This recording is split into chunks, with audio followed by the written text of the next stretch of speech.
हर हर महादेव साथियों, आप सभी का मेरे चैनल लव यू जिंदगी में स्वागत है। आप सुन रहे हैं अपनी पसंदीदा कहानी तुम मेरी जिंदगी हो का 69 भाग। अब तक आपने सुना कि आज साहिर का रिसेप्शन था और अब सारा परिवार धीरे धीरे स्टेज पर आ रहा था। राजमाता स्वर्णा देवी ने अभिज्ञा से साहिर और जिंदगी की आरती उतारने के लिए कहा। अभिज्ञा ने स्टेज पर आरती उतारकर दोनों को तिलक लगाया और उसके बाद राजमाता स्वर्णा देवी स्टेज पर आई। साहिर और जिंदगी ने एक साथ उनके पैर छुए। हमारी तो हर एक मनोकामना पूर्ण हो गई। अब हम सुकून से अपने मुरली मनोहर के पास बैकुंठ जा सकेंगे। राजमाता ने दोनों हाथ उठाकर नववर वधू का ढेरों आशीर्वाद दे डाले, लेकिन साहिर ने अपना एक हाथ बढ़ाते हुए राजमाता स्वर्णा देवी को अपने में समेट लिया। आप ऐसा क्यों कह रही हैं बड़ी माँ सा? अभी तो आपको बहुत कुछ देखना है और उसके अलावा आपका सबसे बड़ा सपना तो अभी बाकी ही है, जो कि मुझे पूरा करना है। आपको अपने उस सपने को पूरे होते हुए भी देखना है और उसका निर्देशन भी करना है। साहिर ने कहा, बिल्कुल। अब तो राणा पैलेस में अगली पार्टी आपके बच्चे के जन्म की होगी। खूब धूमधाम से हम छठी की पार्टी मनाएंगे। हमारी जिंदगी के हमारे महल में आने से हमारे महल में जिंदगी की रौनक ही आ गई है। राजमाता स्वर्णा देवी ने खुश होते हुए जिंदगी के सर पर हाथ रखते हुए कहा। उनकी बात सुनकर साहिर भी मुस्कुरा दिया और उसने धीरे से एक नज़र जिंदगी पर डाली।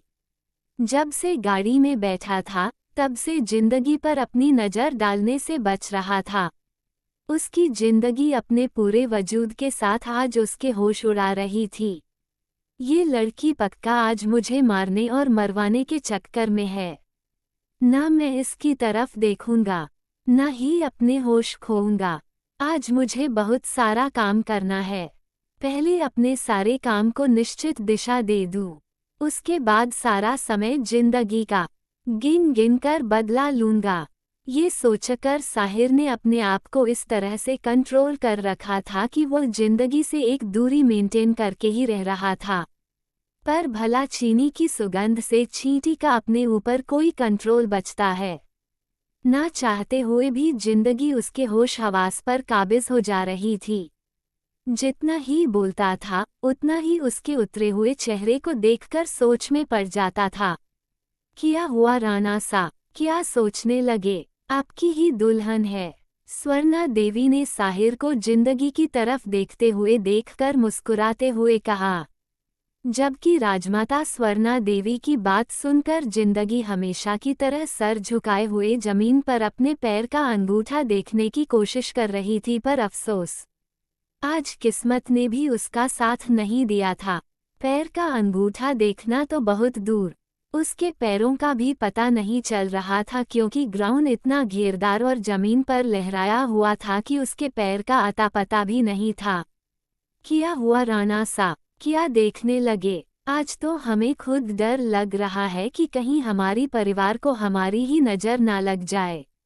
साहिर को इस तरह से लगातार जिंदगी की तरफ देखते हुए पाकर राजमाता स्वर्णा देवी ने हल्के से मुस्कुराए। कुछ नहीं बड़ी माँ सा, हम बस आपके बारे में सोच रहे थे। आप काफी देर से खड़ी हैं, थक गई होंगी, साहिर ने बहाना बनाते हुए कहा।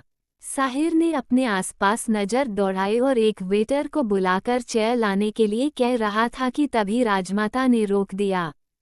अब इतना भी तो झूठ ना बोले राणा सा, आपकी नई नवेली दुल्हन आपके बगल में है और आप हमारे बारे में सोच रहे हैं। स्वर्णा देवी आज बहुत खुश थी। एक तो साहिर की शादी हो जाने के कारण वर्षों पुरानी अभिलाषा पूरी हुई थी और दूसरे में वर्षों पहले घर छोड़कर गया हुआ बेटा भी वापस लौट कर आया था। आज तो उनका दिल बहुत खुश था। अरे बिल्कुल बड़ी माँ सा, हमारे साथ आइए, मैं आपको बिल्कुल सच्ची सच्ची बात बताता हूँ। मेरी हर एक सोच आपके चेहरे की खुशी को लेकर शुरू होती है और फिलहाल मैं ये भले कह सकता हूँ कि जिंदगी पर आकर रुक जाती है, पर शुरुआत आप ही के लिए आपसे ही होती है। साहिर ने स्वर्णा देवी और जिंदगी दोनों को बराबर अपनी जिंदगी में स्थान देते हुए कहा। स्वर्णा देवी हल्के से मुस्कुरा दी। वही जिंदगी की नज़र तो अपनी सहेलियों पर अब आकर टिक गई थी, जो उसे हाथ हिला हिला कर जाने क्या क्या इशारा कर रही थी। बाकी यहाँ पर मौजूद सभी लोगों में से वो किसी को नहीं जानती थी। केवल वह घर परिवार के लोगों को छोड़कर बिजनेस कॉर्पोरेट जगत के सारे चेहरे उसके लिए नए थे। फॉर्मल लुक में ही साहिर ने उसे सबसे मिलवाया था, लेकिन अब तो वह किसी को जानना पहचाना भी नहीं चाहती थी, क्योंकि उसके दिमाग में तो उसकी सहेलियां ही घूम रही थी। बस शरीर से स्टेज पर खड़ी थी, दिल दिमाग सब कुछ अपनी सहेलियों के पास पहुंचा हुआ था, इसलिए उसे साहिर और स्वर्णा देवी की बातों का कोई मतलब कुछ भी सुनाई नहीं पड़ रहा था। चलिए, अच्छा है, आपके अंदर आपके बाबा सा की तरह दोनों पलड़ों को बैलेंस करने की एबिलिटी है। आखिर हूँ तो अपने बाबा सा का ही बेटा ना। अभी तो मुझे उनके सारे सपने पूरे करने हैं, साहिर ने मुस्कुराते हुए कहा। मुरली मनोहर करे कि ऐसा ही हो। आप अपने बाबा सा के सारे सपने पूरे करें और हम तो यह आशीर्वाद देंगे कि मुरली मनोहर की दया से आपका कोई भी सपना अधूरा ना रहे। आपकी बाबा से भी सा से भी हमें कभी कोई शिकायत नहीं रही। उन्होंने हमेशा पत्नी और माँ के बीच में एक गजब बैलेंस बनाकर रखा। अमरिंदर तो इस मामले में बिल्कुल नालायक ही रहे। स्वर्णा देवी ने अब अमरेंद्र जी की तरफ देखते हुए कहा। अमरिंदर जी ने मुस्कुराते हुए सर झुका लिया। क्या माँ सा, आप भी? अरे भाई सा के सामने बोलती थी तो कोई बात नहीं, पर अब बच्चों के सामने भी? हम बच्चों के सामने कुछ नहीं बोलते अमरिंदर, आपकी हरकत ही ऐसी होती है कि ना चाहते हुए भी हमें बोलना पड़ जाता है। अभी बताए, आपकी बिंदनी कहाँ है? जल्दी जाए आप, अपने बच्चे और उसकी माँ को ढूंढ कर यहाँ लाइए। हमें अपने पूरे परिवार के साथ एक फैमिली फोटो खिंचवानी है, स्वर्णा देवी ने कड़ी आवाज में कहा। अमरिंदर जी ने धीरे से मुंह बनाते हुए सर हिला दिया और अमला जी की तलाश में इधर उधर देखने लगे। वही प्रेम को हल्की हल्की हंसी आ रही थी। बहुत हंसी आ रही है आपको प्रेम? आपकी महारानी कहाँ है? जरा उन्हीं भी बुलाए। और अर्जुन?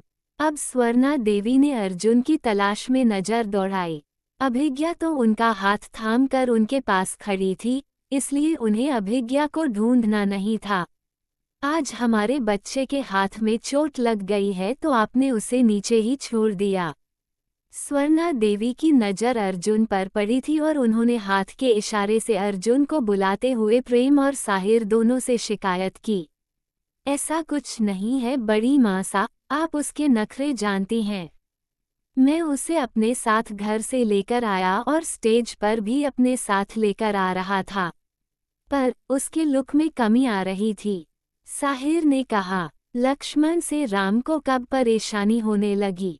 साहिर की बात पर स्वर्णा देवी ने हैरान होते हुए साहिर की तरफ देखा।